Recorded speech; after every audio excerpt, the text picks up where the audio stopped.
I used to believe that broken things should be discarded. Let me tell you how a dying craft, a clock that counted backwards, and a woman who collected other people's time taught me that repair is an act of rebellion against a world built on disposal. That fixing what is damaged, objects, relationships, selves, is the most radical form of hope we have. My name is Silas. I'm 39 years old, and I am the last clockmaker in a city that has forgotten how to wait.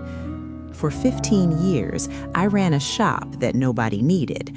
I repaired antique timepieces, pocket watches, grandfather clocks, chronometers from ships that no longer sailed. I worked in a district being consumed by glass towers and instant delivery, where time is measured in notifications, not heartbeats, and where broken devices are replaced, never repaired. I was an anachronism, a curiosity. I told myself I was preserving heritage, maintaining craft, honoring the past. I was hiding. The old me was meticulous, controlled.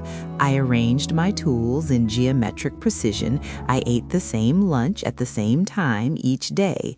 I had no partner, no children, no connections that required flexibility. I told myself this was discipline, focus, dedication to my art. What it was fear. Fear of chaos, of unpredictability, of the mess that enters when you let other people close. I had watched my father, also a clockmaker, also precise, destroy our family with his need for control. Every dinner late by 5 minutes became a moral failing, every spilled drink a catastrophe. My mother left when I was 8. I never blamed her. I emulated him instead. I became the clock, measured, predictable, isolated in my own precision. My shop was my fortress. Customers brought me their heirlooms, their broken treasures, and I restored them to function. But I never asked why the watch mattered, who had worn it, what moments it had measured. I fixed the mechanism and returned the object. Clean transaction, no entanglement. I was excellent at repair and terrible at relationship. I could mend a 200-year-old escapement, but couldn't sustain a conversation beyond specifications. I could synchronize a chronometer to the second, but had no idea what I was synchronizing my own life to. The breaking point arrived with a customer I almost refused. She came in during November rain, soaked, shivering, clutching a cardboard box like it contained organs for transplant. Her coat was cheap, worn at the elbows. Her hands were shaking, not from cold, I would learn, but from something deeper. "I was told you fix things others won't touch," she said. "Depends on the thing." She opened the box. Inside, wrapped in oilcloth, was a clock I'd never seen before. Not antique, contemporary, but wrong. The case was handmade, irregular, beautiful in its imperfection. The face had no numbers, only symbols I didn't understand. And the hands, there were 3, and they moved backwards. "She needed you to make it count forward," she said. "Please, nobody else will even look at it." I should have said no. The clock was clearly custom, possibly art piece, definitely not my expertise. The symbol suggested non-Western tradition I didn't understand. The backwards mechanism was either profound malfunction or intentional design. But something in her voice, the desperation masked as hope, I recognized it. It was how I sounded when I talked about my work. The need for someone to understand, to see value where others saw only eccentricity. "I'll examine it," I said. "No promises." Her name was Amara. She came every day for 2 weeks while I worked. She couldn't afford to leave it. She needed to know I wasn't damaging it, she said. But really, I think she needed company, someone to sit with while she waited. I learned her story in fragments. She was a timekeeper, not for clocks, but for a community, an immigrant neighborhood, largely elderly, where she helped people navigate appointments, benefits, bureaucracies. She translated, she accompanied, she sat in waiting rooms so others wouldn't sit alone. The clock was her grandmother's, made by her great-grandfather, who had been a clockmaker in a country Amara had never visited, a country that no longer existed on current maps.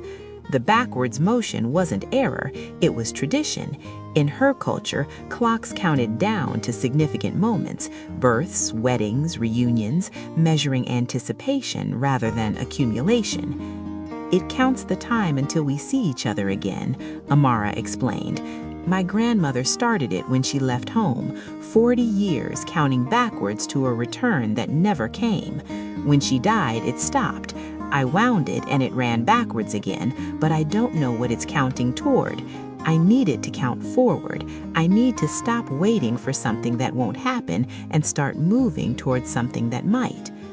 I understood suddenly why she'd come to me, not for technical skill, for permission, for someone to witness her transition from backward to forward, from waiting to acting.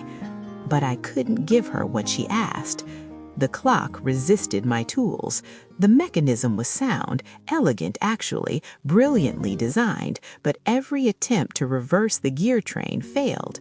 The hands would move forward for minutes, hours, then slip back as if the clock itself refused. I worked obsessively. I researched traditions I'd ignored, contacted horological societies I'd dismissed, learned symbols that opened worlds. For the first time in my career, I wasn't just fixing an object. I was trying to understand a person, a history, a meaning beyond function.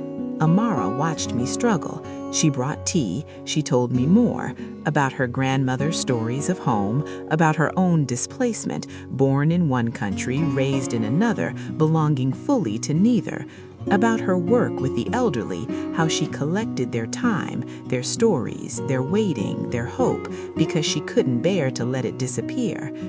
"You're a timekeeper too," she told me. "You just keep dead time, preserved in amber. I keep living time, messy, uncertain, still becoming." Her words disturbed me. I wanted to defend my work, my precision, my controlled existence, but I kept seeing my father in my mind, his obsession with perfect time, perfect order, perfect isolation, how he died alone, surrounded by functional clocks, none of which measured anything that mattered. I started noticing my own shop, the regular customers whose names I didn't know, the beautiful mechanisms I restored to working order and returned to empty lives, the precision that was really paralysis, the control that was really fear. And I noticed Amara, really noticed her, the way she listened, truly listened, with her whole body inclined toward the speaker.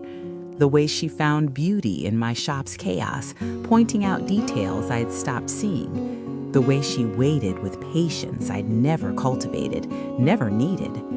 I was falling in love. The realization terrified me. Love is not precise. It cannot be controlled, repaired, optimized. It is the opposite of everything I'd built my life around. So I did what I'd always done. I focused on the clock. The solution came at 3 a.m., 3 weeks in. I wasn't trying to fix the mechanism. I was simply looking at it, really looking, the way Amara had taught me to look at people. And I saw what I'd missed.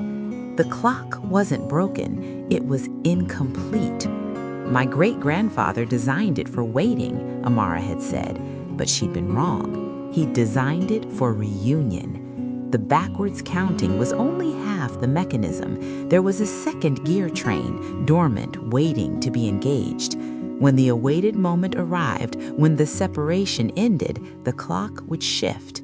Forward motion, new beginning. The clock wasn't refusing to go forward. It was waiting for the right moment to transition.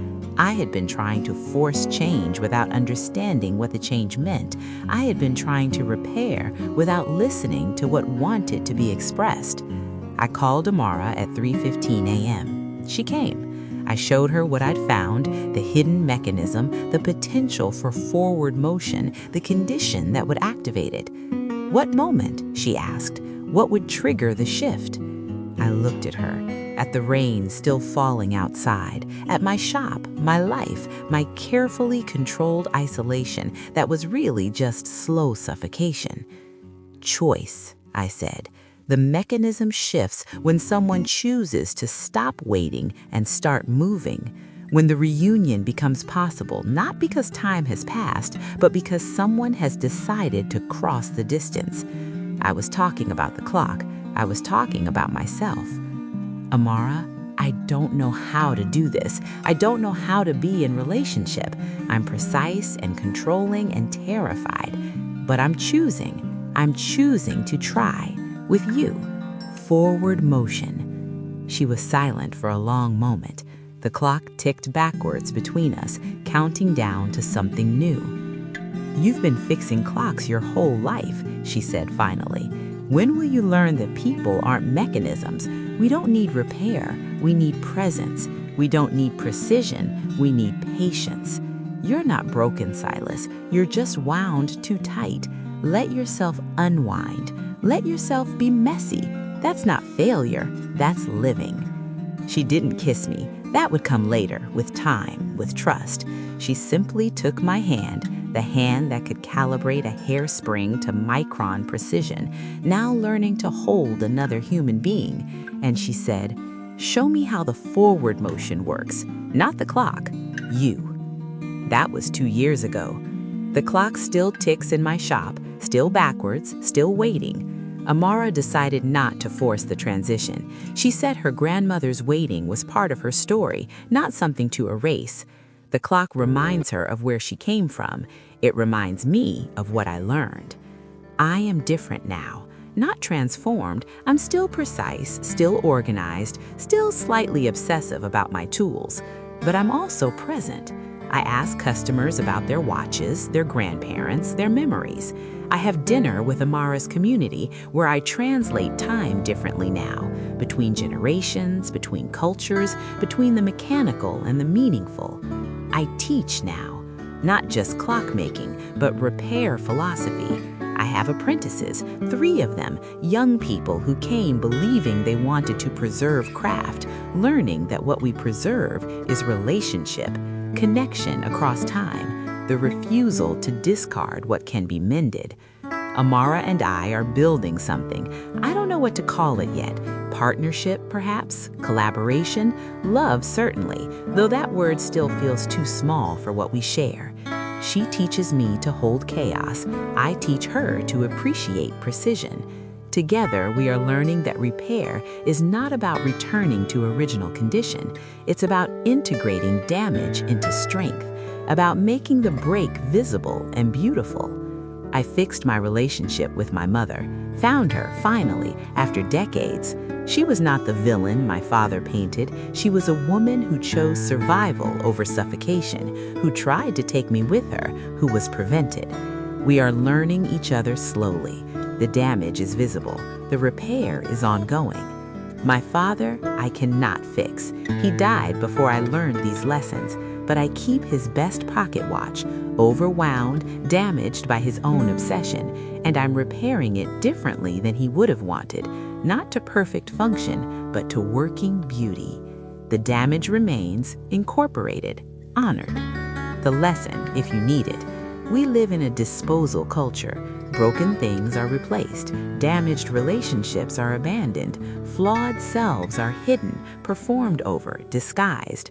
We have forgotten the patience that repair requires, the attention, the willingness to sit with what is damaged and believe it can be whole again, not despite the damage, but including it.